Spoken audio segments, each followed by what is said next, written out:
Buckle up your pant legs, zip up your hats, and kneel before King Mickey Mouse, the one true king, the ultimate warrior. It's time for Sounds About Light, a podcast about Kingdom Hearts Remind. I'm Sam. I'm Drew. What did you think of this We've said mess? We've said it before, and I'll say it again. Me likey epic Mickey. Me likey epic Mickey. This is the ultimate Kingdom Hearts segment for epic Mickey fans like you and me. It's right. Yeah, Mickey Mouse gets his own microwave hallway, like MGS4. Mickey Mouse gets his own end of Death Stranding.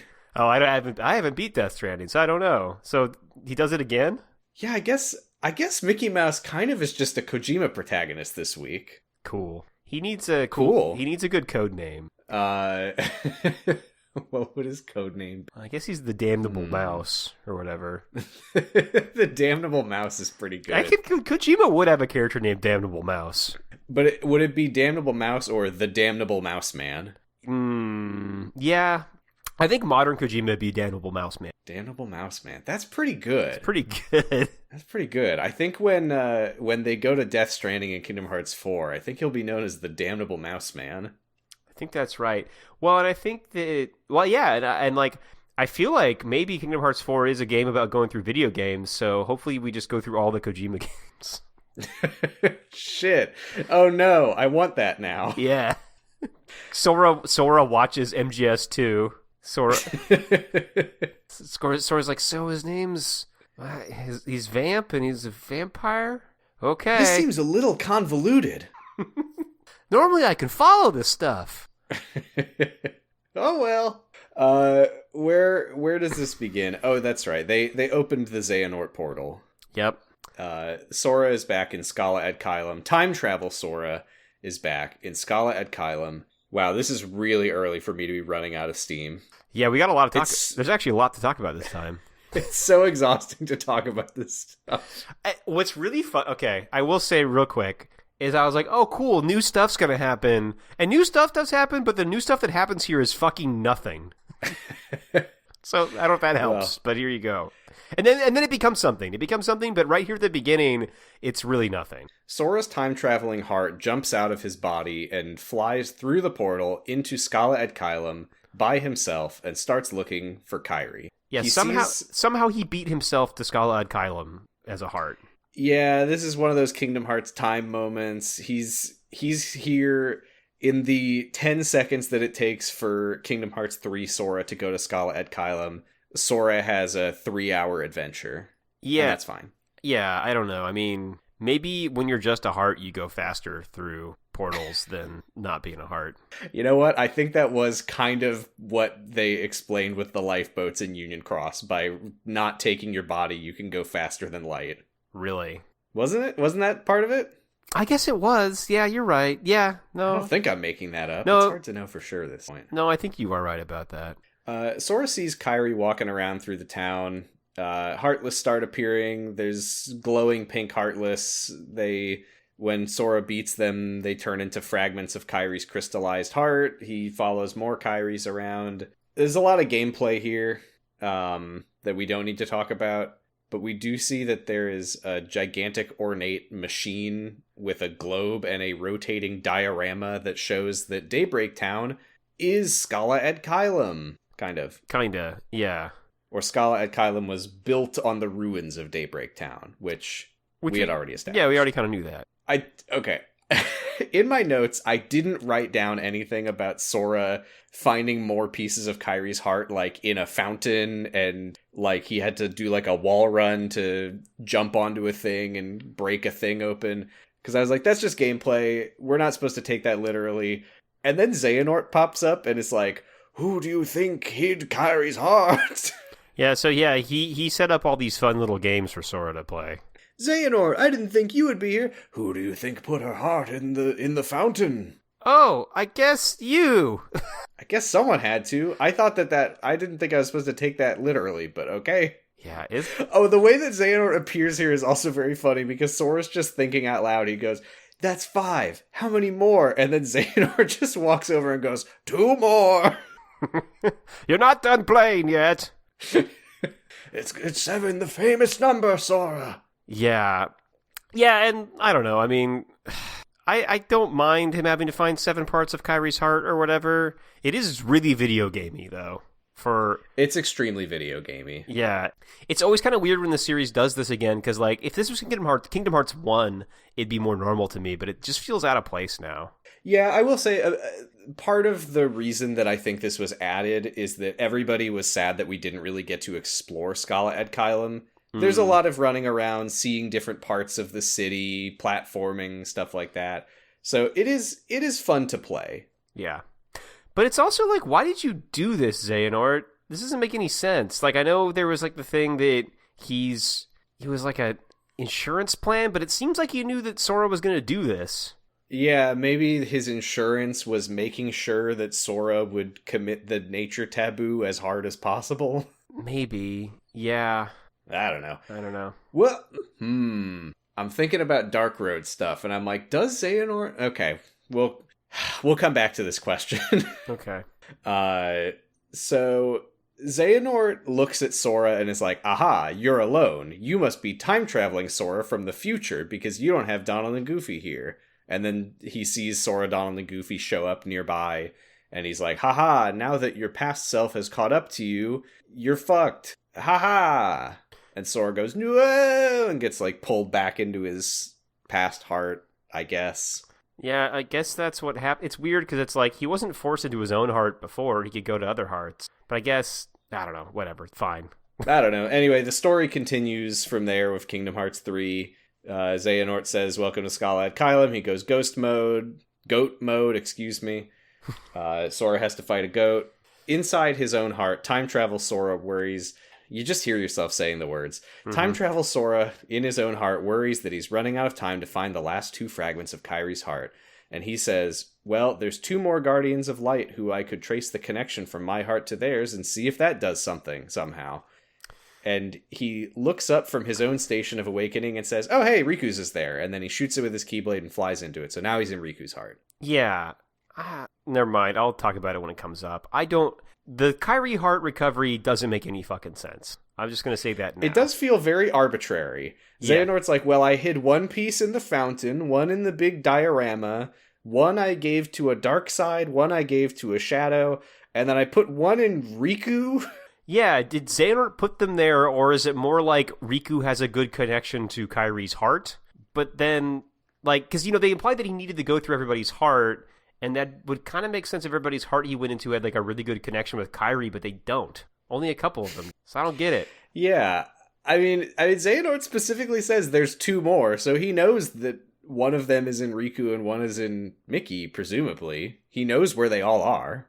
Yeah, this is silly, but because they were like, we're supposed to think about this too much. He needs to go to 7 different hearts, but it maybe would have made more sense if he was getting pieces of Kyrie out of everybody's heart, and that would actually it would make sense if it was a thing that I said. If it was like, I'm gonna time travel through 7 different people that had a connection to Kyrie to get a piece of each of their heart, get some of her heart out of their heart memories or whatever, that would actually maybe make some sense. But it's not that. But it's not that. Which then, this is something we talked about last time, is Sora being like, okay, I've traveled through the hearts of 5 Guardians, only 2 more. And it's like, what are you talking about? Why does that do anything? It almost makes you wonder if they rewrote it or something to give you more of an excuse to run around Scala ad Caelum. Well, yeah, because now I'm thinking about it, and I'm like, what did he accomplish by riding around in everyone's hearts? I mean, we learned that his actions as a time traveler did influence things. He was able to get Naminé to call Lingering Will. He was the one who helped Terra get back into his body. He helped Axel, Roxas, and Xion get X's. But none of that really contributed to saving Kyrie, except, like, in weird oblique ways. Yeah, I don't know. It doesn't make a whole lot of sense to me, but It doesn't make a whole lot of sense. Yeah, I shouldn't dwell on it too much, because once we get past all this, I think the game gets really cool again, and neat stuff starts happening, so whatever. Yes, I agree. It's funny because my relationship with Remind for a while was like, it literally doesn't make any sense, like, just moment to moment, I don't understand what's happening. Now I'm like, I do understand what's happening, I just don't understand why they wrote it this way. Yeah, agreed. A lot of it feels very arbitrary. Oh well. Mm-hmm. the player has to fight the Xehanort replicas again just for something to do, I guess. It really feels that way, yeah. So we're back in the Keyblade graveyard where Sora has connected to Riku's heart and is now time traveled into it. The Guardians of Light are trying to hold Kingdom Hearts shut. Blah, blah, blah. The Xehanort replicas fly out of Kingdom Hearts. Yeah, this is interesting, because we get to see what actually happened to all the other Guardians of Light, I guess, when Sora was doing stuff. Yeah, and again, this kind of does make me think that the stuff that's happening in Scala is like Realm of Sleep happening in like a dream world of Xehanorts, because the replicas shouldn't be here, because Sora destroys them. Or did he banish them? I don't know, and they recompleted somewhere else. It's really unclear. Or in Kingdom Hearts 3, he like disperses them and then they all fuse with Xehanort to make Goat Xehanort. Yes. But that's already happened at this point. But they're able to fight the replicas anyway. So I think that they are in a dream. And there's a lot of, we see the like sleeping keyhole animations a few times. I don't know. The more I think about Scala in this, the more that I think it is a dream world and that they're not literally there. I don't know. It could be, I suppose. I mean, it is tough to know. I mean, you know, I guess the one thing is that last time they used the power of waking, it was all in dreams. So is this all a dream? Who's to say? Well, hopefully not all of it, but I've been having these weird thoughts lately. Yeah, like, is any of this for real or not? Oh no. The other thing is the portal that they make out of Xehanort is the portals from the Dream Drop Distance mini games. So I don't know. I think it's not real. I don't know. I buy it. I buy it. Just for reference of timeline, in as much as it matters, Sora, while all of this happens, is fighting Xehanort, who has created the Keyblade. Anyway, right. The Xehanort replicas fly out of Kingdom Hearts, and Xehanort, having created the Keyblade, the sky like fills with keyholes, and the Guardians of Light all get like flung up into the sky by a tornado. And this fight here is pretty sick, in my opinion. I think this is really cool. Yeah, this is one of the coolest things I think that's ever happened in Kingdom Hearts. You like play as the entire group at once. Yeah. It's like the attack button just makes like whoever attack that your camera is looking at, and it's like Mickey, Aqua, and Xion are using like barrier magic to protect them, and when you block, it's using their magic. It's pretty cool. The camera's like spinning around them all in a circle. Is it sexist that the two women are doing defensive magic? Well, Mickey is too. Yeah. I know that, like, Aqua uses a lot of barrier magic, sure. We know Mickey's a good magic user. I guess I just don't know why Xion is there. Yeah, it may be a little sexist. But Xion does get to do some sick moves and smack people at one point, so I don't know. That's true. I mean, this is one of the most fan servicey things that has ever happened in Kingdom Hearts. Because, like, there's like little team up moments between different Keyblade wielders where they have little back and forths. Like Riku and Terra literally do a manly Keyblade bump, and Terra's like, "You've gained the power to protect what you hold dear," and Riku's like, "Thanks to you, Terra." Yeah, I mean, but at what point is it fan service, and what point is it just like fun writing? That's true. I mean, I usually use the word fan service in a negative way, but I really like this stuff. Yeah, that's true. Fan service can be a positive thing. I think that's like a thing people forget sometimes. It's like, I don't know. Sometimes it's okay just to write a thing that people might enjoy. Mm-hmm. And also, like, you know, having Terra and Riku do that, that's good. They have a connection. Terra was kind of the Riku of his time. I don't know. It's good, and I like it. Yeah, fan service is good when I'm the fan. That's well, fan service. Yeah, I don't know. Whatever. Anyway, so yeah, I do want to highlight a few of these exchanges. Aqua does like a tornado move that Axel sets on fire, and he says, "Not bad for an on-the-fly team." And Aqua says, "Don't talk, fight." And Axel goes, "You didn't have to say it like that." That's good. I like that. It's good that Aqua doesn't like Axel. That makes sense to me. Xion spikes one of the replicas toward Ventus, who blasts it with arrow, and then Roxas follows up with some light magic, and we get a, "Roxas, was it? You're pretty good." "Yeah, well, you're not so bad yourself." Yeah, I like that less, but I think it was still fun. Then there's a completely arbitrary point in the fight where Sora just pops out of Riku and says, "That makes 6." He's just got one of the heart fragments. Yeah, just to remind us that that's going on. That's the thing that actually... Oh, hey, Sora, I forgot you were here. That's the thing that actually matters that is happening, but it's not the cool thing. Yeah. Eventually, the replicas overpower the barrier. The Guardians all go flying off into the keyhole portals to God knows where. Sora transfers into Mickey's heart, and Mickey is the only one left. And this like visually is so cool. Yeah, this is the sickest thing that's happened in Kingdom Hearts. No joke. They don't usually have moments like this where I'm like, this looks fucking cool. It looks fucking cool. It's like a big payoff to Mickey as a character. Like this, it's literally, I think, the best thing I've seen in Kingdom Hearts. It's really good. So Mickey, like, he's just sort of standing in the sky on nothing. That's fine. And the Xehanort replicas are all, like, hovering creepily in the air at a distance. There's one gigantic keyhole in the background, and it's, like, the dark blue starry sky. And the music is swelling as Mickey struggles to his feet and 1v12s the replicas. Yeah, he, like, keeps doing, like, I can't give up! And he's, like, barely able to move. It's wild. Yeah, they're like all blasting him with lasers, and he's like deflecting them with his keyblade, and he goes, "No matter how far, the light will connect our hearts." Yeah, and like it looks like you have to like jam on triangle to get him to stand up, so they're like making you as the player feel how tired he is and stuff. Yes, and it is so good and funny and good every time, because this is one of those where it's like, you can't lose here. If Mickey is knocked down, you just have to mash triangle until he gets back up. And the voice acting of Mickey Mouse going, "Ah, ah." I know, it's the worst. I'm like, Mickey's dying. I can't give up. Not like this.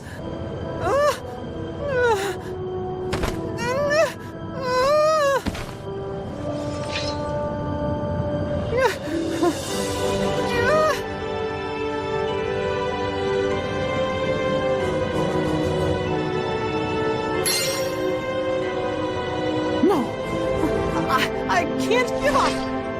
Well, that's what I meant by it's the microwave hallway. I mean, if people don't know what the microwave hallway is, in Metal Gear Solid 4, old Snake has to get through a hallway that's blasting him with microwaves, and you really slowly have to make this old man die as he goes down this tunnel, basically. And this is kind of like that, except for Mickey's doing sick-ass, like, laser, like, blade stuff at the same time. Yeah, and with triumphant music. Yeah. Yeah, I will say, much like the Roxas Axel Shion scene last week, I didn't cry this time, but this has made me cry. Mickey Mouse has made me cry. That makes... I get it, yeah. I get it. It's good. Sora appears behind Mickey, and they say, "We are all of us together!" And they create a huge light blade that evaporates the replicas in a single swing, because Mickey is completely OP. So this...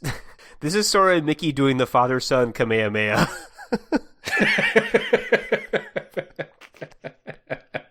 Almost exactly, it's that. And I wouldn't be shocked if the artist had thought about that when they made this. No wonder it's good. Because it's a ghost Sora standing behind Mickey while he summons a giant blue blast that disintegrates his enemies. You're so right. And it's so good. Yeah. It is good. It's one of the best parts of Dragon Ball. It's the best part of Kingdom Hearts so far. And Mickey defeats the replicas. They're not destroyed. They'll come back in a moment in another form, but he's out. He is completely exhausted every bit of power he has, and he just starts falling from the sky until Sora catches him and puts him in a bubble, which is it's interesting. Fine. He can do that. This is the thing that I put on Blue Sky where it really looks like Sora's going to kiss Mickey. It does kind of look like he's gonna kiss him, because Sora's all like glowing because he's a ghost heart, and he's just, "Good job, Your Majesty." Mwah. He's just kind of looming over Mickey, and it just looks kind of romantic. That's all. Feels kind of romantic. Yeah. Yeah. So Mickey, for some reason, is able to see Sora right now, which usually they can't when he's doing his time travel stuff, but Mickey, this is not the first time that Mickey has connected with Sora. as a time traveler. He did it earlier. He's very tired right now, so he can do it. I don't know. Yeah, I don't know. Mickey's obviously special and very OP.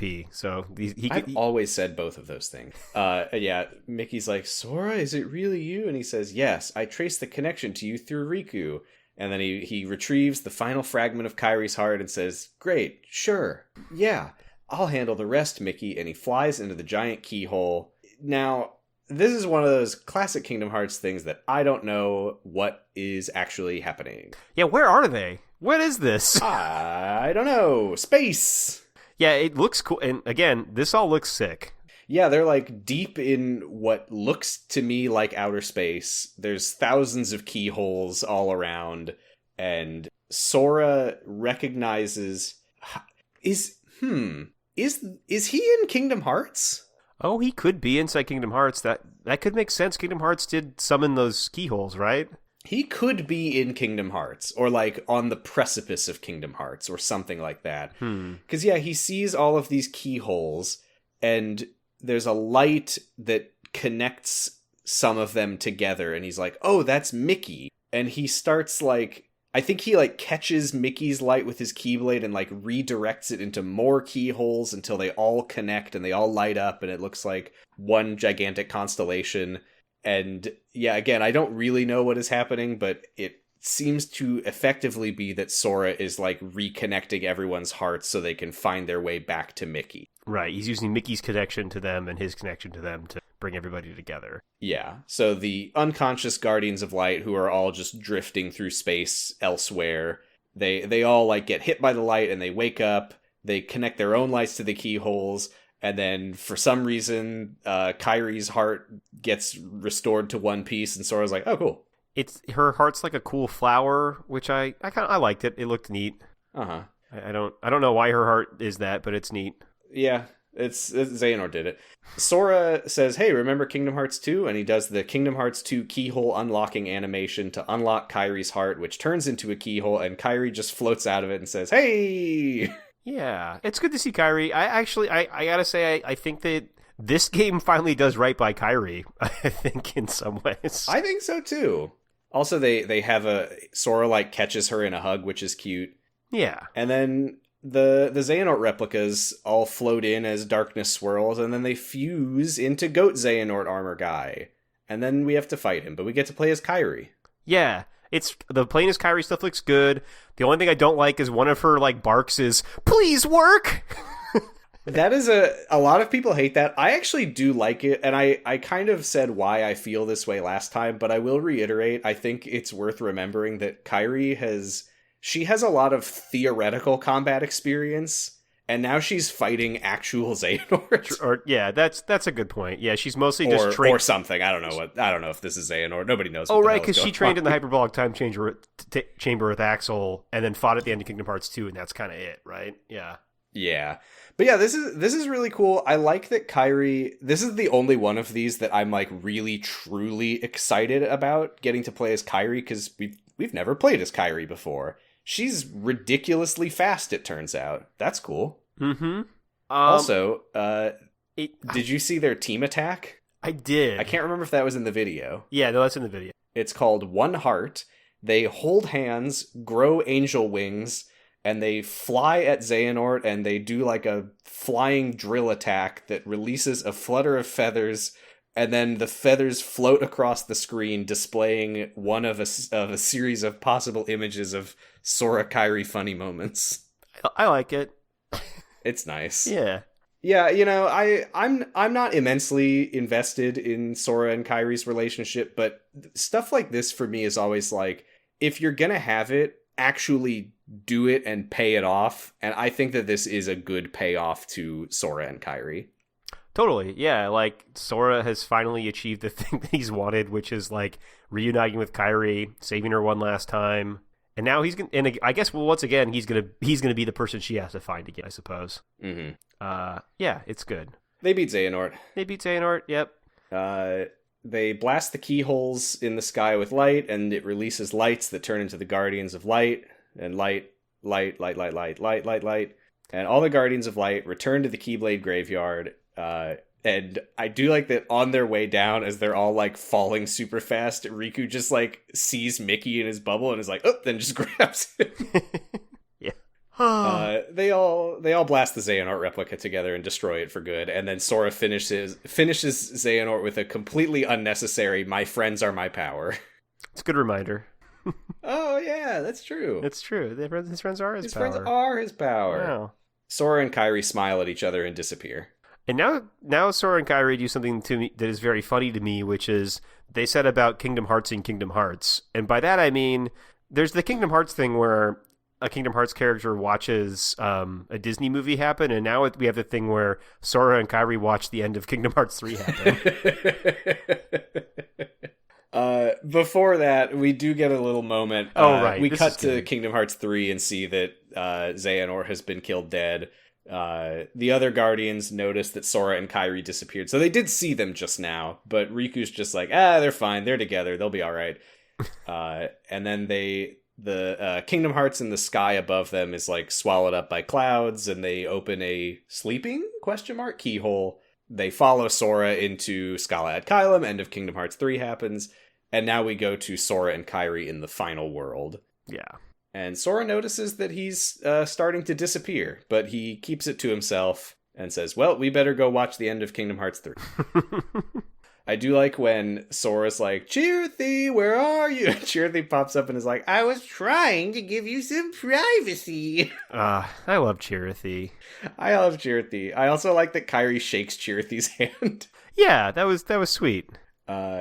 Oh yeah, this is a cute moment. Sora is like, hey Chirithy, why don't you come with us? And Chirithy's like, oh, that's okay. And Sora's like, well, you know, we've all talked about how hearts are connected, and even if you can't be with somebody, you're still together in your hearts. But if you can be together, you should. And Chirithy's like, what? Yeah.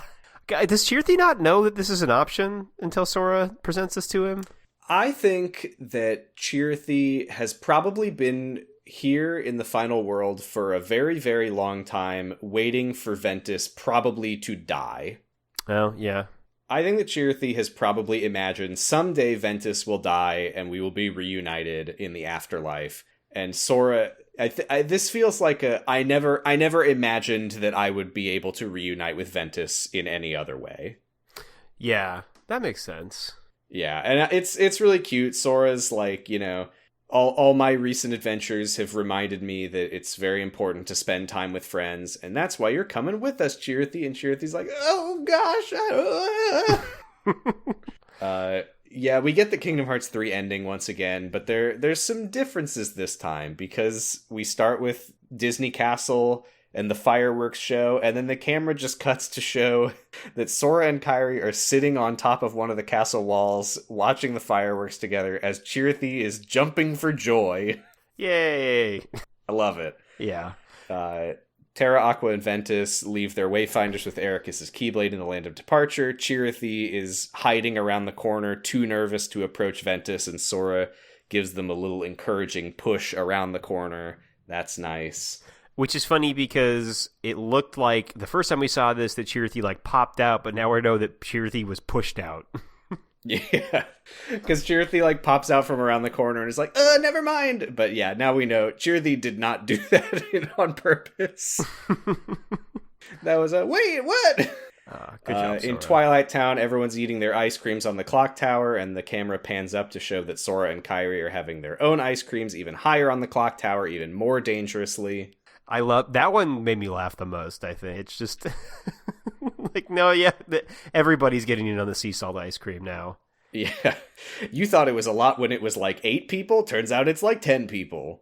I was also like, how are they doing this? I guess I shouldn't ask those questions. It's just nice for them to kind of hang out with their friends before Sora goes. Well, we'll address this in a second. There's okay. One last one, which is at the end of Kingdom Hearts 3. We just saw in Ansem's lab, Naminé wakes up in her new replica body. And now it turns out that Sora and Kairi were literally just standing off screen, and he used his Keyblade to get Naminé's heart out. Yeah. Yeah. That is a funny one because they're literally just right there. Yeah. And did they think like their science did it, but it turns they don't know Sora did that? Here's what I think, because this was something that was unclear, because in the original Kingdom Hearts 3 ending, they intentionally leave us hanging until the very end of, like, because the last thing we see is Sora's like, I'm going to go try to save Kairi, and Riku says, let him go, Mickey, and then Sora leaves, and we get the credits montage, and it's not until they're on the beach that we see Sora and Kairi together, and we're like, oh my god, he found her, and then he disappears. I think that what this is showing is that they returned to the final world together after he saved her, and I think they just reunited with everyone right after that. Because Sora's like, you're coming with us, Chirithy. I think they just go from there to Disney Castle. They just watch the fireworks. They drop Chirithy off at Land of Departure, then they go hang out with everybody in Twilight Town. Okay, yeah, I guess that tracks. And also, I think that means that, like, they were hanging out with everyone, but everyone was just, like, giving them some space to, like, have a fun date. Okay. All right, that's different. Yeah, for some reason, I was thinking they had just been, like, yeah, Kingdom Hearts and Kingdom Hearts, but you're right. I suppose people probably did know they were there in most cases. Yeah. I mean, you'd have to. Their ice cream is dripping onto Isa's head. That's a good point. Yeah, they're back on the beach. And yeah, it is a little bit clearer now what is happening, because this was another ambiguity of, like, is Sora even there? Yeah, he was. He brought Kairi on this little trip, and then they went back to the beach together, and they sat on the tree. He ran out of time, and he says goodbye, and he disappears. Very sad. Very, very. He's fine. He's in Kingdom Hearts 4. We think. Yeah, we'll watch the trailer, probably in our Melody of Memory episode. Yeah, I think I may have seen it, but I don't remember. There's a lot going on. Well, speaking of a lot going on, there's still a lot more stuff to talk about for some reason, even though this game's over. Yeah, we do see the foretellers, the chess game, Sora and Riku in the city with Yozora scenes again, but there's nothing new here to talk about, but we do have a little bit of new context, because we have now seen the Master of Masters saying that he wants to find a world of fiction. Mm-hmm. And now we see the Master of Masters on the top of a skyscraper in a city that Yozora is in. Right. And Yozora seems like he did it. Seems like he... Great job. Yep. I don't know why that's good for him, but he's done it. Yeah, we'll figure that out in Kingdom Hearts 5, probably. Mm-hmm. Yeah, now we have new stuff. So this is called the Limitcut episode, because it is a series of very difficult boss fights. Did it have to do with Data-Sora? Correct. Okay. But it begins story-wise with some Riku cutscenes. So Riku visits Terra in the Land of Departure. Terra says, wow, you've become a big cool guy instead of a small little boy. You're a true Keyblade master. And he pats Riku on the shoulder and says, the fact that you made it here today proves how strong you are. And Riku says, or what is it? He says, that's why I called you here. And Riku says, that's the reason? Is this a joke that didn't quite translate? I'm a little confused about this. I think that Riku thought he was being summoned there for a test, but the test was making it there. I guess so. Did Terra think that Riku wouldn't be able to physically visit the Land of Departure? It might be hard. I don't really know. Did he fly here with a gummy ship? Did he make a portal through the lanes between? He had to fight 1,000 Heartless to get here. We didn't see that. That wasn't interesting. He had to traverse an obstacle course that Terra set up. There were like 20 orbs in the lobby before he made it into this room. Terra still has some darkness power. He made them dark. Yeah, right. So it was a little harder. Yeah, so they're having a little laugh for some reason, and Ventus runs over and says, what's so funny? And Terra says, it's a secret. And Ventus goes, aw, come on, tell me. I feel like he's gotten younger. Yeah, and I'm like, you're fucking 1,000 years old or something. I mean, I know that... I don't know if he knows that. I was gonna say, I guess that time hasn't elapsed for you, like, physically or whatever, but I'm very confused by how old you are, little guy. Yeah, I don't know. Hey, maybe he does know that. We don't see Chirithy in this epilogue. He did recognize Chirithy, so he might know that he's from the distant past. Or at least he saw Chirithy and was like, cute little mascot.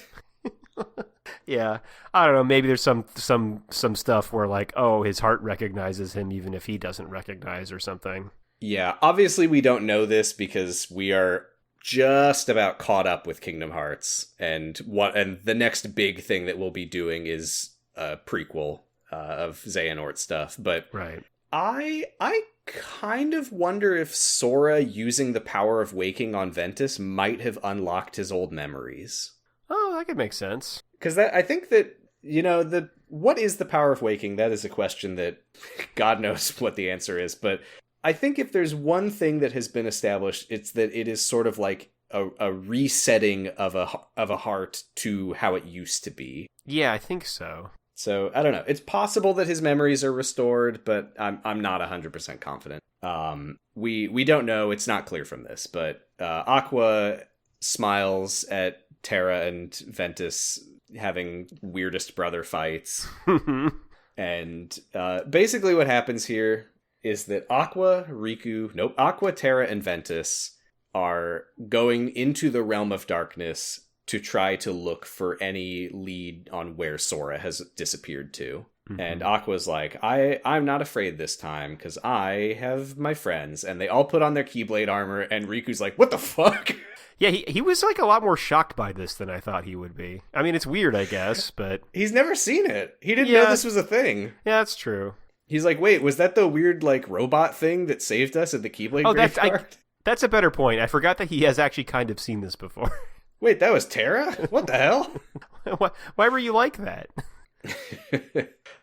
1 year later, time skip. Yes. Everybody has been saying, hey, you forgot to put Final Fantasy in Kingdom Hearts 3. Well, here they are. Don't worry about that anymore. Riku meets with... I'm going to continue calling them the Hollow Bastion Restoration Committee, because that's funny to me.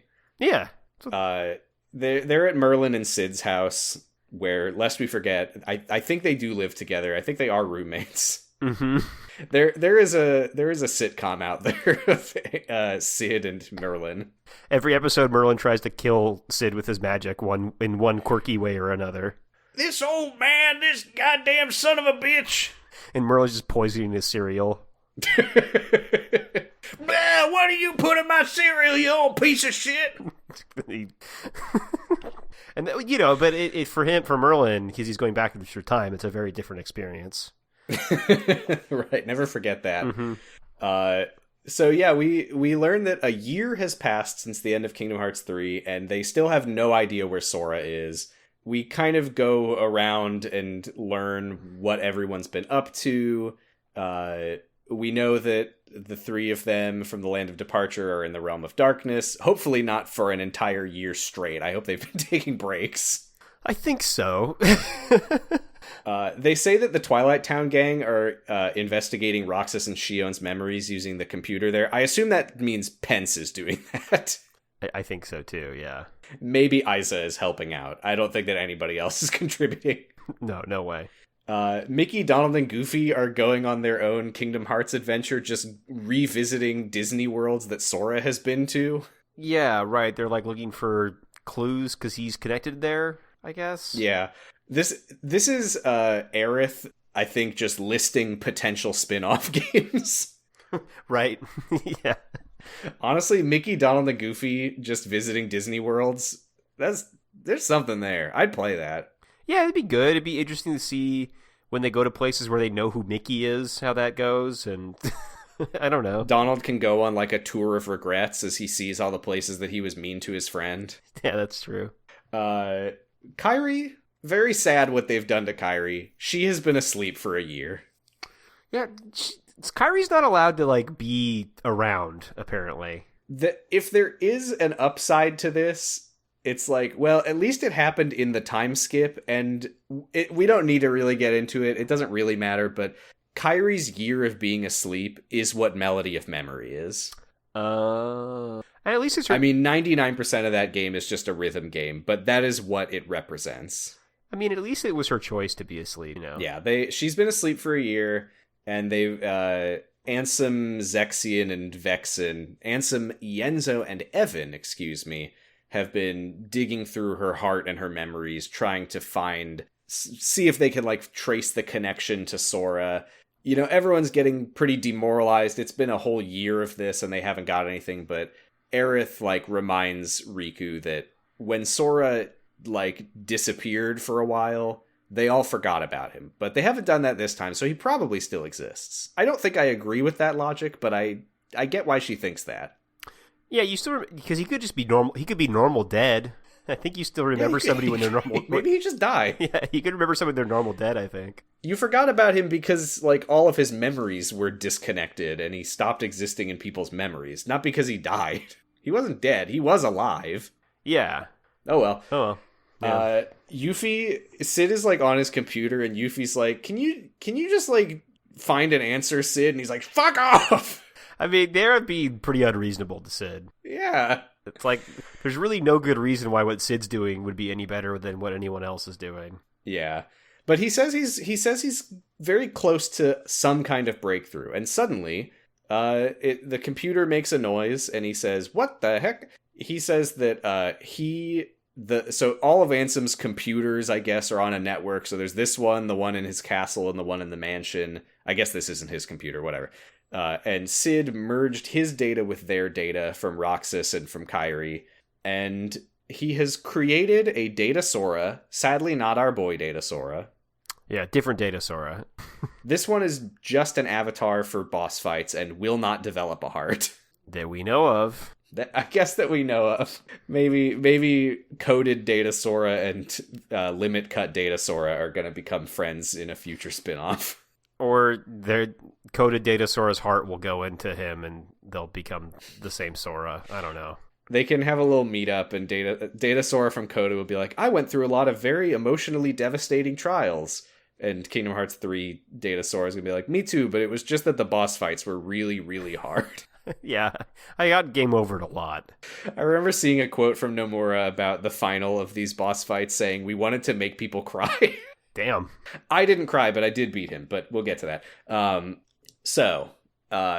They see Sora on the computer screen and they're like, oh my god, he's in the computer. You found him. Because nobody knows how to use computers except for like 3 people in this world. Yeah, it's Sid, Pence, and Ansem are the only people who know how to use a computer. That's right.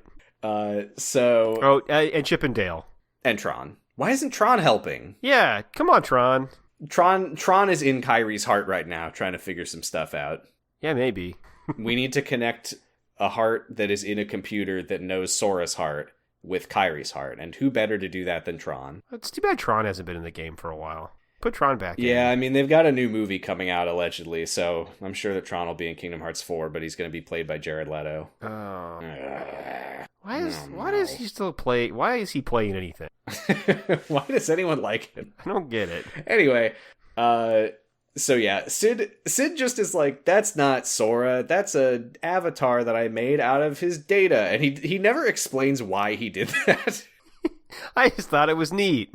I just wanted to make my own Bonzi buddy. Come on, computer, show me a nude Tane. Sora, can you kick up the 3D3?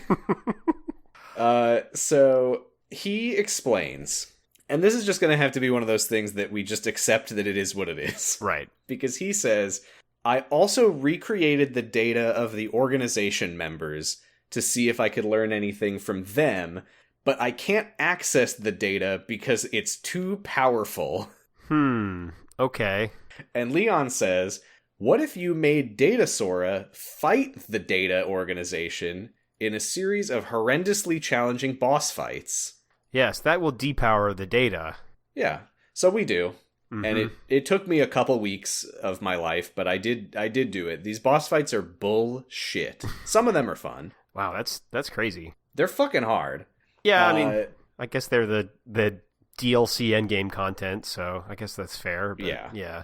These boss fights are legitimately brutal. I do think it's very fun because Kingdom Hearts 3 is like kind of stupid easy. Right. Despite having a really fun combat system. So it's like they said, okay, what if we gave you a reason to have to actually use all of the things that you have access to in this? Okay, I'm interested in that. So yeah, you fight all of the data organization members, and after you beat Data Xehanort, who you only unlock after you beat all the others, the computer loses connection to Data-Sora, and Sid announces that he has learned absolutely nothing, and this was all a complete waste of time, and then the fairy godmother shows up to move things along. That's so wild. It's gotta mean something, right? I don't know. As far as we know, they literally accomplished nothing, and the only thing that they did by having him fight all these bosses is that time passed and the fairy godmother showed up. Oh, all right. Oh well. And she says, "Hello, remember me? I actually have magic powers that are genuinely important to the universe." Big surprise to me. She says, "You know how a dream is a wish your heart makes? Well, that means that I am sort of like the god of dreams." Yeah, which, in Kingdom Hearts, that's powerful. Yeah, it turns out the fairy godmother is incredibly powerful in this universe. Yeah. She says that she and Merlin and Yensid were all having a council of wizards together, I guess. And they learned that Riku had a dream that Sora was in. And she comes to talk to Riku about this dream, and he says, well, yeah, I was in a city of tall buildings at night, and I was looking for Sora, and I felt someone watching me from very high above, but that's all I remember. And the fairy godmother says, well, you have been in Sora's dreams in Dream Drop distance, remember? So I think that dream might be the key to finding Sora, because I am the god of dreams. Okay, thanks. I mean, it is good information, but it's not a whole lot more to go on. Riku says, the key to finding Sora is my dreams? And she says, and the other two, which I assume is Kairi and Naminé? Yeah, that would make sense. I don't know. Yeah. I don't really know what she means by that. Unless she means Kairi and Mickey. Sure. Because that's all the people Donald and doing. Goofy. That's all the people doing missions. Yeah. I think that what is about to happen is in Kairi's dream. Okay. Because we start with a brief shot of her asleep in Ansem's lab, and then we fade to white, and then we go to the final world, which Chirithy told us overlaps with the realm of sleep. So I think that this is happening in Kairi's dream. Or she's at least seeing a thing that's happening through her dreams. Yeah. I think that's the idea, is that she is witnessing what is happening to Sora in the actual final world. I think this is real, but we're seeing it through Kairi's dream, if that makes sense. Right. And what happens next is pretty nuts, because Sora wakes up in the final world at night, which apparently it has. He looks at his hands and realizes that he's not see-through anymore, and he just sort of starts calling out to nobody in particular, "Hey, anyone out there?" And we hear a distant voice say, "Hey, where are you?" And a figure starts walking towards Sora, and he says, "I see you." And he gets closer, and it's Yozora from Verum Rex from Toy Story. This shit's pretty wild. Stuff like this is why I'm so excited for Kingdom Hearts 4. What the hell is this? What is going on? This is really weird. This whole thing's incredibly bizarre. Yeah, there's so much stuff here that I just, don't know what it means in a good way. Yeah. Yes. Because Sora is like, "Oh, you're Yozora." And Yozora is immediately, on guard against Sora. He's very suspicious. He's like, "How do you know that? Who are you?" And Sora says, "Well, I'm Sora." And he starts to ask Yozora something, but Yozora's like, "You're Sora?" So he knows about Sora. Right. Yeah. What? Yeah, yeah. And then he reveals why he thinks it's weird that Sora knows who he is. Which is quote, "This isn't what I really look like." Yeah. What does it mean? He also, because Sora obviously is in the same way that Yozora is. He's surprised that this guy's heard of him, and Yozora just says vaguely, "I've heard of you." A lot of people think that what this means is that in the Verum Rex universe, Kingdom Hearts is a video game. I had that thought. It could be that. I mean, if Yozora is a video game to Sora, why can't Sora be a video game to Yozora? The other thought I had was, what if the Master of Masters told him about Sora? Yeah, I don't know if we get... He says somewhere very vaguely... Well, we'll just keep going in order. Because Sora explains... And this is vague, but we can trace a line here back to when Sora came to the final world before, and he talked to the nameless star, and she said, my heart yearns for another... She says, they took his name and changed everything about him or something. Yeah, right. Or, no, maybe not his name. I can't remember what she said exactly, but this is confirming that star was talking about Yozora. Okay.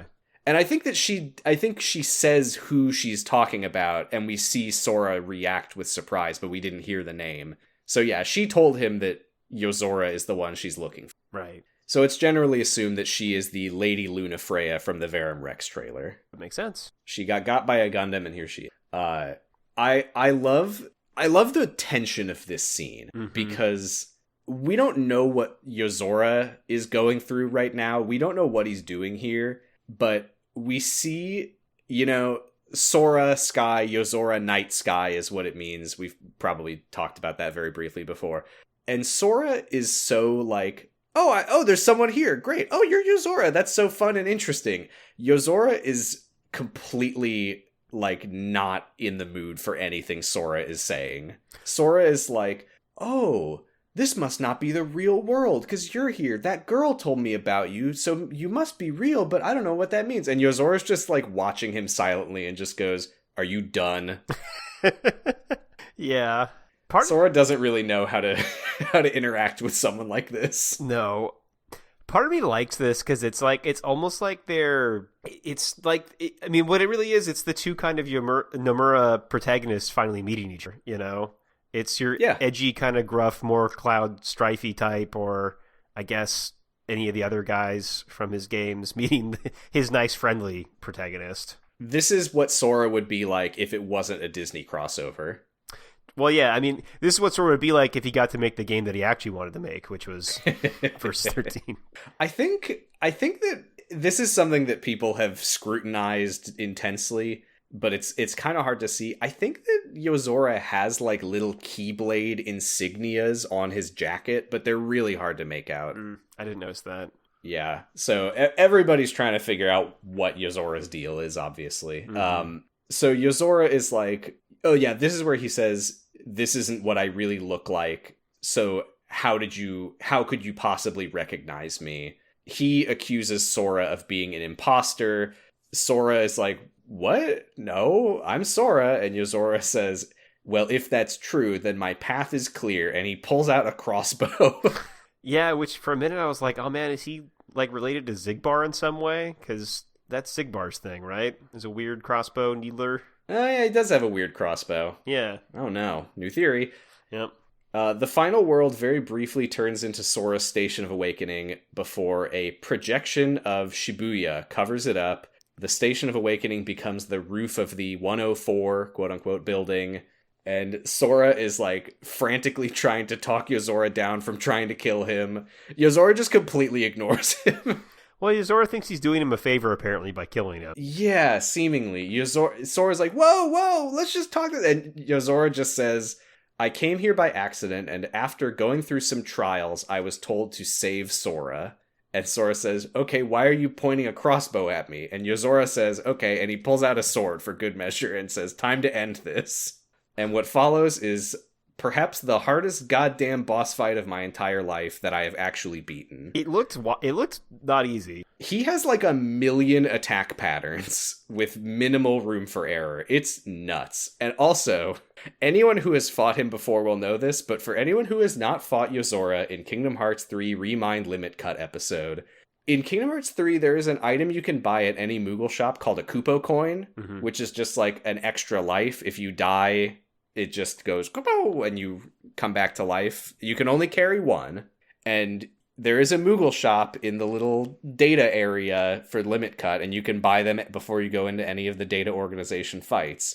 And you can also buy one before you go in to fight Yozora. Yozora has a move where he steals your Kupo coin, and if you kill him, he comes back to life. That's so fucking mean. It is so evil.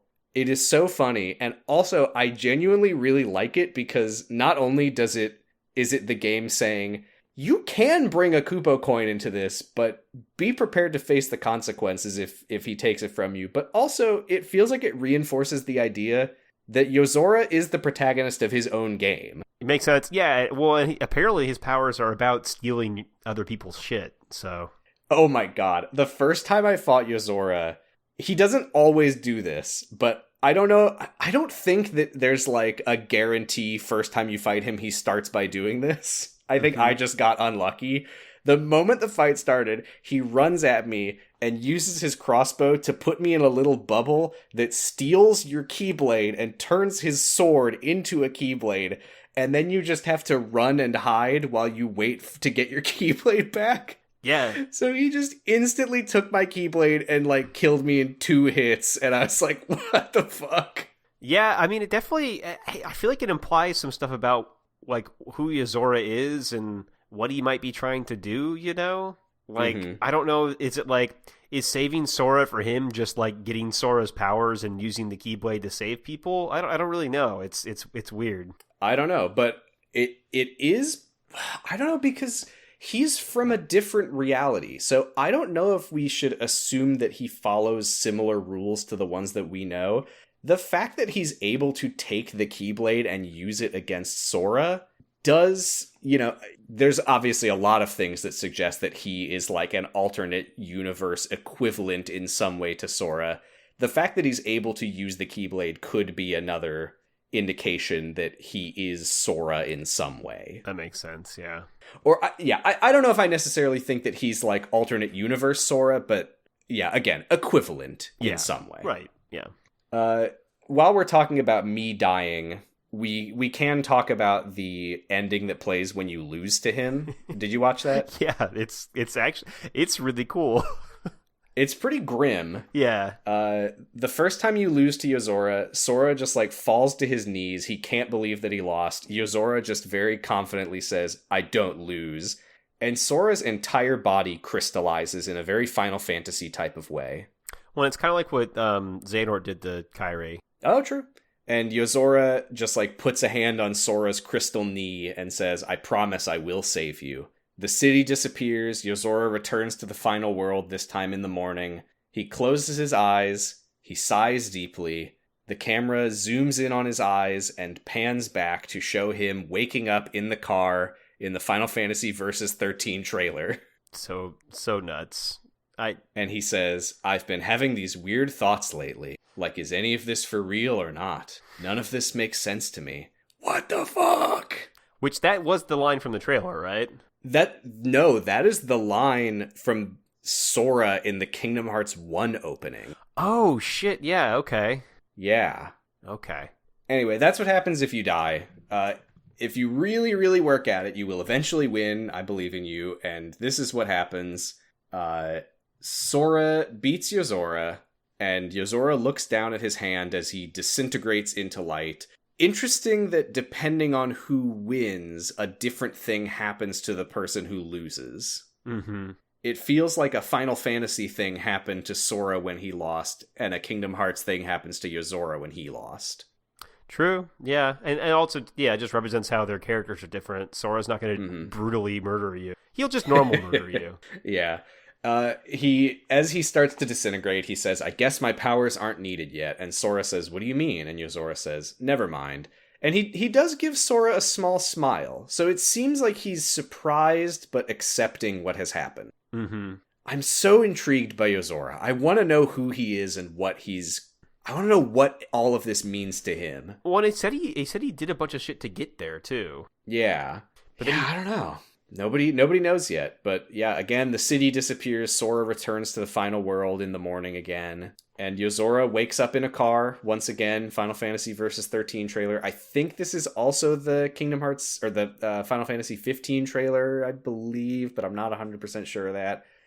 Right, his driver says, Commander, and he wakes up and he asks him, "What do you think of the city? Impressive, is it not?" Did you recognize his voice? Oh, no? His voice is the voice actor of Robin Atkin Downes, who also voices a character named Luke Sword. Oh, shit. Oh, shit. Okay. Crackpot Corner incoming. Not just yet. Very soon. All right. So yeah, he wakes him up, says, "Impressive, is it not?" And then, just like the other ending, they say together, "I've been having these weird thoughts lately, like, is any of this for real or not?" This time, Sora is the one who says, "None of this makes any sense to me." Again, kind of implying that we are following the winner of the fight back into their own perspective as the protagonist, I think. Yeah. This ending is so weird. I fucking love it. Also, It is quite an experience after grinding this fight out over and over and over. Your ultimate reward is this little cutscene that, for whatever reason, they decide to punctuate with Yozora, Dylan Sprouse. I loved that so much. I was like, okay. Oh, okay. Oh, hey, that's... Okay, cool. I mean, is even Zach or Cody. Wow, is it still even gonna be him when you make Kingdom Hearts 4?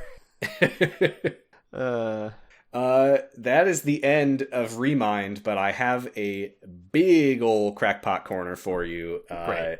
This one is ridiculous. Please bear with me. Okay. It's mostly serious, and I'm not joking. Okay, all right. And you know it's good when I have to preface it with that. Yeah, I do. Yeah, I'm strapped in. I'm ready. I do not believe that Xigbar is Lushu. I think he's lying. Kind of. I think that the man that we once knew as Lushu, we now know as Luxord. The last that we saw of Lushu, he created, or he was talking to Brain, and he said that thing about, it's a shame that someone as smart as you only has one life to live. I believe that Lushu created a replica of Brain to serve as a surrogate for himself to carry his task out of passing down the Keyblade.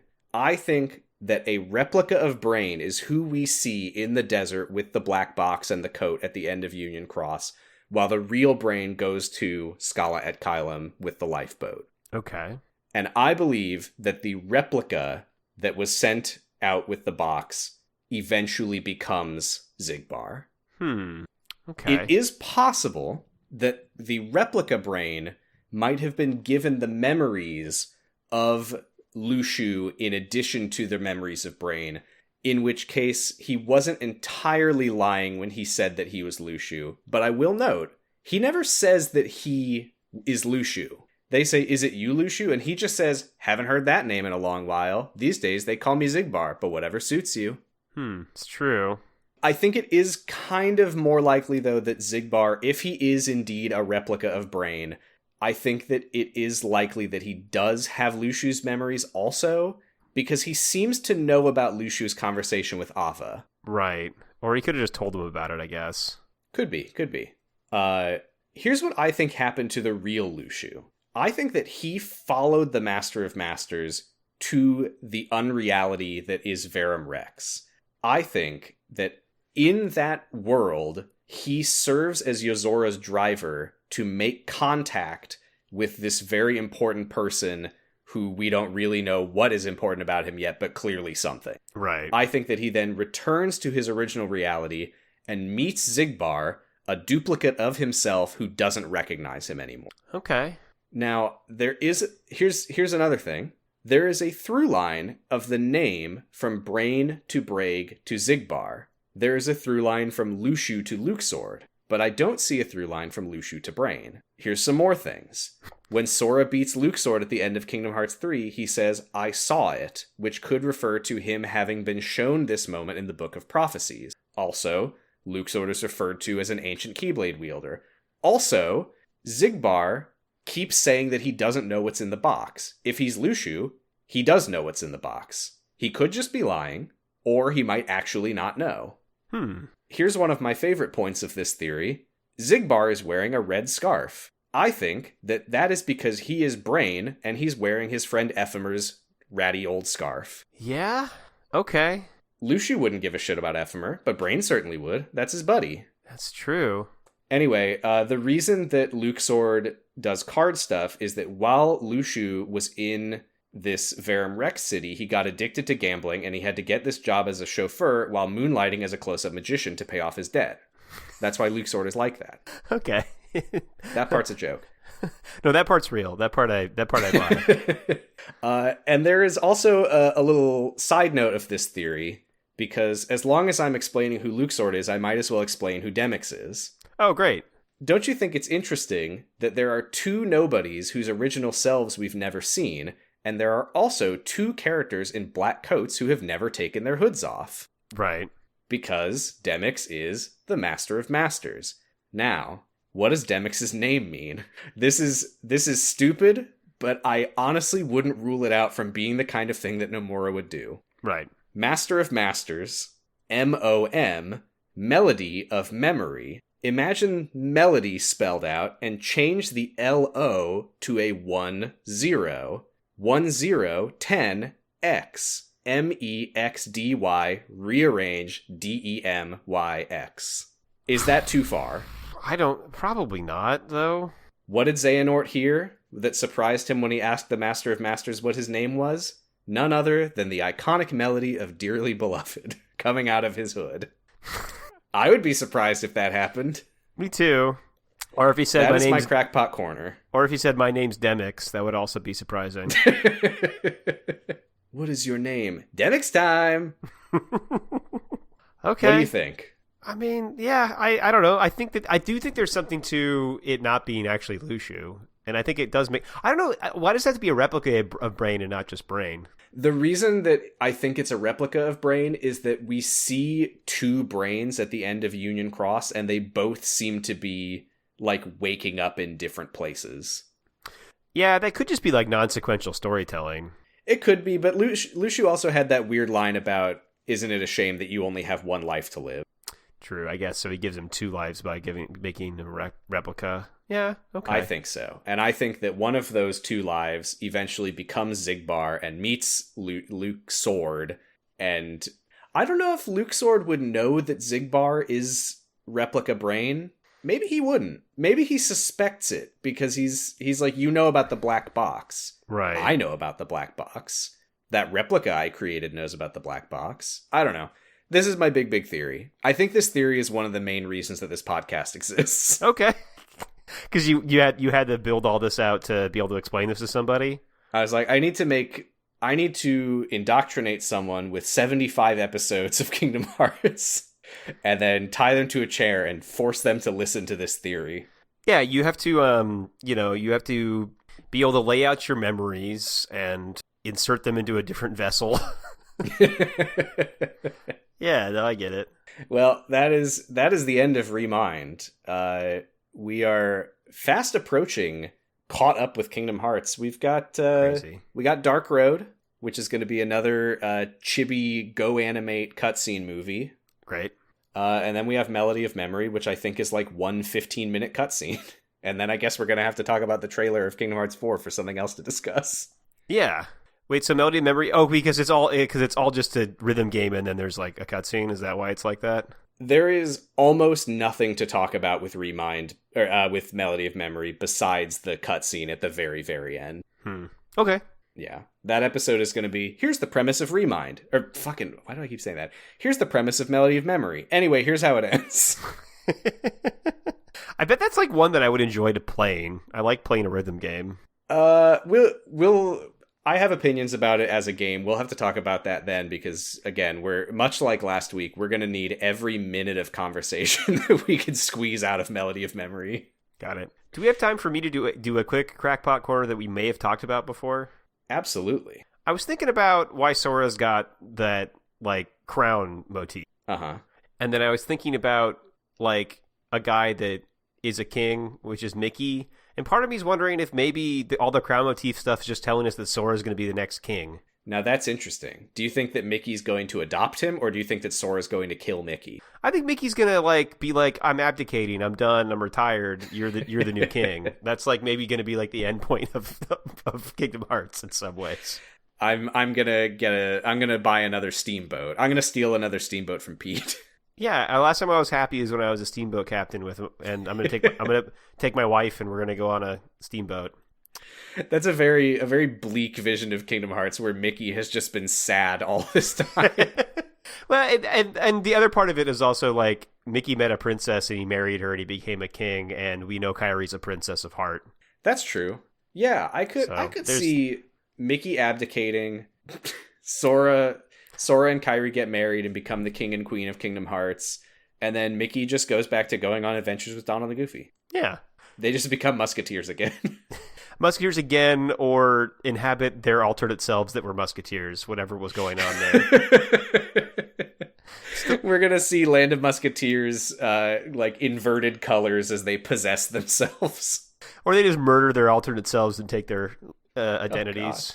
I mean, I still don't really know if those were alternate selves. I kind of think that that's where Donald and Goofy are from originally.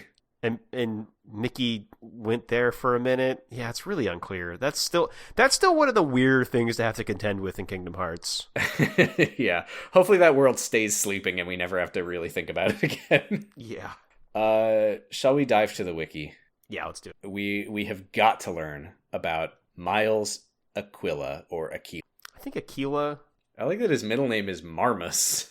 Yeah, that's a good name. I didn't notice that. There's a lot to learn about Miles. Well, let's learn. Well, I'd like to start by reading the long stat block about him real quick, and then we could read more. So, Miles' origin is Kingdom Hearts 4, so we're going to meet him. Also, as a reminder, it is a picture of Altair from the box art of Assassin's Creed, but he is MS painted to have a sword and like a pauldron for some reason. The sword kind of looks like the sword from Thundercats. I was thinking it kind of looks like Aku from Samurai Jack if he was a sword. True. All right, so here's his aliases. Please. There's Hood Boy. Good. Hoodie. Great. The Flying One. Cool. The Eagle. Sure. His type is human. Well, then why isn't he called the Eagle? He should be called the Human. Yeah. His role is United Republic's Marine Corps Captain, former, and pilot. Mm-hmm. Here is his age. 21, Kingdom Hearts 4 and their spin-offs. 22, Kingdom Hearts 5, 6 and its spin-offs. 25, Kingdom Hearts 7 and its spin-offs. 28, Kingdom Hearts 8, 9 and spin-offs. 41, Kingdom Hearts 10. 47, Kingdom Hearts 11. 53, Kingdom Hearts 12. I mean, first of all, that is bonkers. But also, I like this idea that they would get to Kingdom Hearts 9 and be like, all right, no more fucking spin-offs. Let's just finish this. We got 3 more. It's just all numbers. Oh god. Well, they're just at that point they're just making 400-hour games that that encompass the spin-offs. Oh god. And they're also beamed directly into your brain because that's like, I don't know, 2080 or some shit. Yeah, I mean, I'm happy for Kingdom Hearts to keep going for a while. I don't think I want us to get to 12 numbered games. Yeah, it would have to like entirely reboot itself at some point. Yeah. Yeah. Homeworld Destiny Islands. Oh, that's actually surprising. Yeah, it doesn't really make a whole lot of sense if you think about it. I would have assumed that he was from Jerusalem. Yeah, or something. Or New York or wherever Desmond Miles is from. His family is Angelus Aquila, father, Maria Aquila, mother, deceased. No. Kaze Aquila, brother. Jess Aquila, sister. His weapon is Wing of the Eagle and the Eagle's Key, parentheses, final mission, it says. The Eagle's Key. Yeah, and status is... What if an is... eagle had a key? Status is alive. Oh, okay, that's good. I did click on the link to Jessica Aquila, and we don't need to spend too much time on this, but... the picture is a slightly edited image of Rogue from X-Men Evolution, and it says in the trivia, Jess bears an uncanny resemblance, maybe that's an X-Men joke, an uncanny resemblance to Rogue's appearance in X-Men Evolution and Gwen from Total Drama Island. Yeah. She is voiced by Bryce Dallas Howard. It's also a resemblance to Raug. Oh, yeah. I think that Gwen from Total Drama Island just looks like Rogue from X-Men. Yeah, I don't even know. I never watched Total Drama Island, but I didn't either, but I've seen one very good YouTube poop of it. Okay. I'm looking. Yeah, kinda. Miles Marmus Aquila is the main protagonist of Kingdom Hearts 4 and its sequels. Its many sequels. Mm-hmm. I like the idea that it's like, we get to Kingdom Hearts 4, we're rebooting it, it's not about Sora anymore, we're moving on into Kingdom Hearts 4 through 12, which all will have one protagonist. That's right. Well, he's in those Sora games. Sora will be a footnote. He's in those games. He might not be the protagonist when he's 53. I guess that's true. Prior to the events of the game, Miles was a friend of Sora and Riku's families. He served as a fighter pilot in the United Republic's Marine Corps while fighting in Pione? I don't know. Yeah. Holding the rank of captain. When he returned home, he saw Kairi drawing a picture of Sora giving her a piece of Paopu in the cave. After asking her what happened to him, Miles soon discovered that Sora was gone. After the events of Kingdom Hearts 3, Miles became a fugitive from the United Republics after he and his best friend and war buddy, Kane... I thought that was... Oh, his brother is Kaze, and his friend is Kane. Okay. Mm-hmm. He and his best friend and war buddy Cain were framed by an unknown individual, Rigo Tenebris, who we read about last time. He soon returned to the island and reunited with his sister Jess. He later discovered the note Sora, Riku, and Kairi found. He soon went to find Sora. He and Cain then later ran into the Hollow Bastion gang and joined forces with them. He is voiced by Ryan Philippe and later Hugh Jackman older.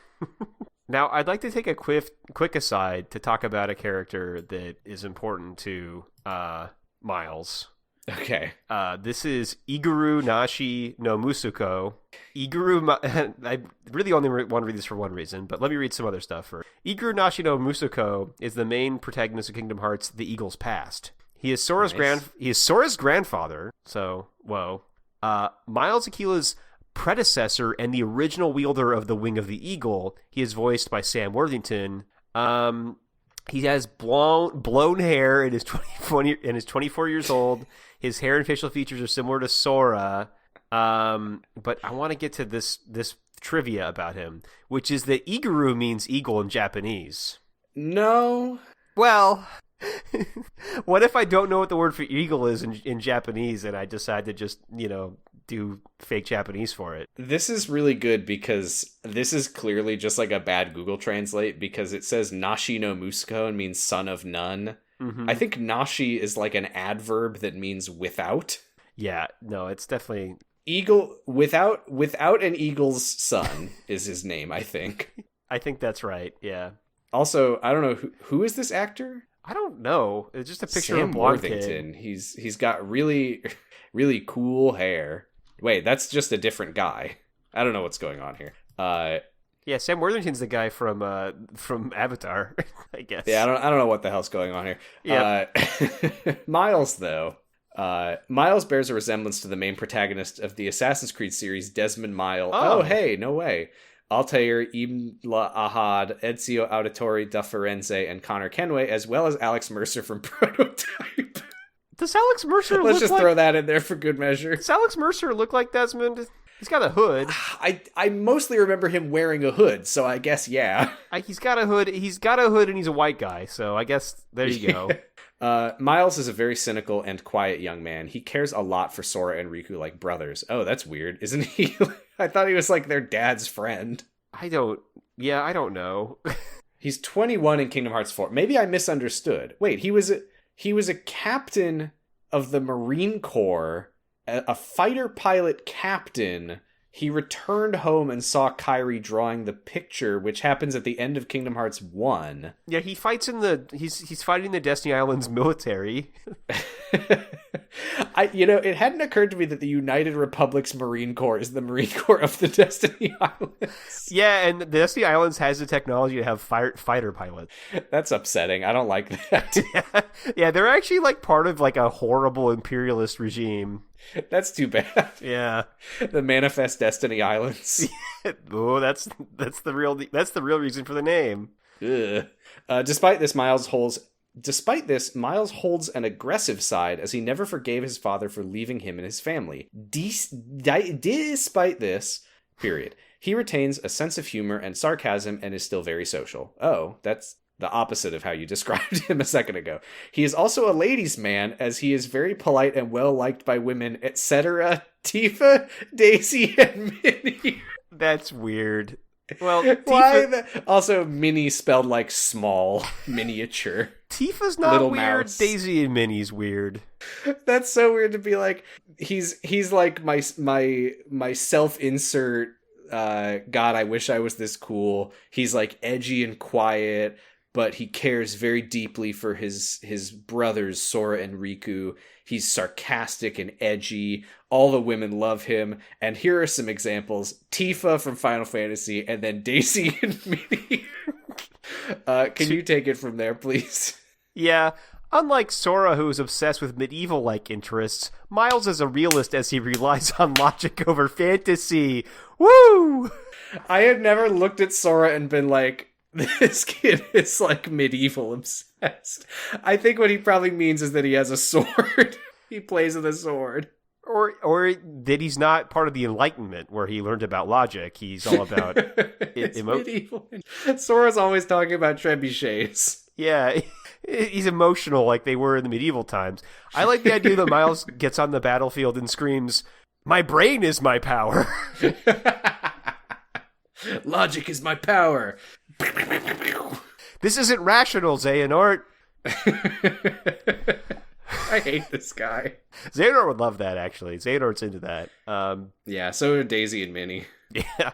He's also a lot more fiercer and aggressive than Sora and Riku put together. Wow. That's not hard. Also, capital unlike the two. Maybe he's an unlike. Miles shows a killer's side. Oh, no. And then there's an image, Miles in his original clothes, and it is just a screenshot from the game prototype. With like a dude getting hit by a car. I actually think that, well, one, we need to start hurrying up, but I think we could read more of this later at a different time. Yeah, I mean, the fact that it has a section for relationships, and it's Sora, Riku, Kairi, Tifa Lockhart. It's so weird because it's like the person who wrote this is clearly like, yeah, Tifa's so hot. Who are some other women? What are girls? I can't believe there's no quotes here. That's so sad. Yeah. There's trivia, though. Yeah, I just don't know what Donald says. I don't know. What is Donald? Maybe... Did Rigo Tenebris have any quotes? I don't think he did. I think that's why we had to go to that other article. Well, we could say that he replaces Xehanort. Oh, no. Let me... I just searched quotes. And the first thing that comes up is every line that Sora says in Kingdom Hearts 1. And the second thing that comes up is Pinocchio quotes. That's good. Here we go. Here's some quotes from Cecilia in Simony. Oh my god. Yeah. I forgot about Kingdom Hearts amelioratory benevolence. Yeah. That's a classic. Okay, we'll have to come back to Insimony sometimes. Okay. Sometime. Oh, we could read a quote from Nathaniel Karoshi. I remember him. Yeah, that would work. Yeah, because I don't really have any... You know, the only quote I really have from the game is "Let the light connect us." Yeah, I didn't write down any epic quotes. Or "Please work," I suppose. please walk. Sorry, I'm just enjoying some Nathaniel Karoshi quotes. Some agenda you've got there. Did the Weatherlys have quotes? No, I don't... Oh, no, they did. They had 1 billion of them. That's right. Yeah. Let's see. Janice Weatherly must have said something epic. Yeah, she said like a lot of shit about like murdering the people Aikido and arena. Stuff. Yeah. Speak of the devil, Brian McInnes, I want you to meet Mizuchi. I think we might have done that one, but let's do it again. Yeah, or we could say, "Look who's talking, vulgar mouth." That's pretty good. That's Janice Weatherly mocking Mr. Garrison. He does have a pretty vulgar mouth. I support that. Yeah, we'll do that one. This is Wish Us Duck, the segment where we try to sound like Donald Duck quoting Janice Weatherly mocking Mr. Garrison from South Park. I'm not gonna be able to do it again. I don't know about the letter V. I don't know if Donald can say that one. Let's find out. We'll find out. Whoop. Nope. Come on, human mouth. You got this. No, I can do better. You got there at the end. No, I give up. Okay, well, I'm going to do great, so give me 1 second here. There we go. That was better. I'm going to try one more time. I'm not happy with mine. Okay. Yeah. You can say vulgar mouth really well, Duck. It's weird. That's all I can say. Yeah. We've definitely read it before, but here's another great quote from Janice Weatherly. "We could never trust Randy Marsh, Eric Cartman, and Mr. Garrison," to her brother-in-law Warren Weatherly, referring to Randy Marsh, Eric Cartman, and Mr. Garrison. That is a great quote. That's pretty good.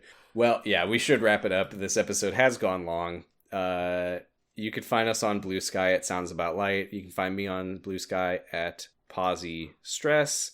And as of right now, this is the only thing that I'm doing, but Dr. Huh still exists, and you can listen to my Random Order Doctor Who podcast that is currently on hiatus. Check it out still. Yeah, it's good, and there's plenty of episodes. True. We're on Noisepace.xyz. That's so true, where you can listen to other podcasts like Pod of Greed and Check Out This Guy and others. If you want more of my podcasts, there's Kyle XY, which you might be able to guess what it's about, and then there's Jurgen It, which is about the secret life of the American teenager. There's like 200 episodes between those two. I'm like halfway through Jurgen It, and I had to take a little break, and I will go back and finish it someday. I wish we had taken a little break while recording it, because that show was miserable to watch. Do you think that it like changed your brain chemistry forever?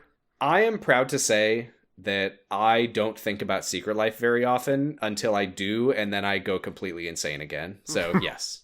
Okay. Yeah. It's like an LSD flashback, but a real thing. A Brenda Hampton flashback. Yeah. Oh, God. Well, that's it. We'll be back next time with Kingdom Hearts Dark Road. But until then, it's time to try to remember how Christopher Lloyd says, Keyblade. Keyblade. Keyblade. I don't know. Yeah. Bye. I gotta work on those voices. Bye. Commander.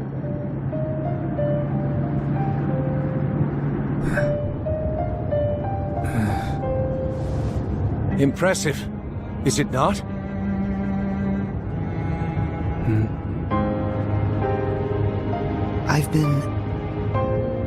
I've been having these weird thoughts lately. Like, is any of this for real or not? None of this makes sense to me.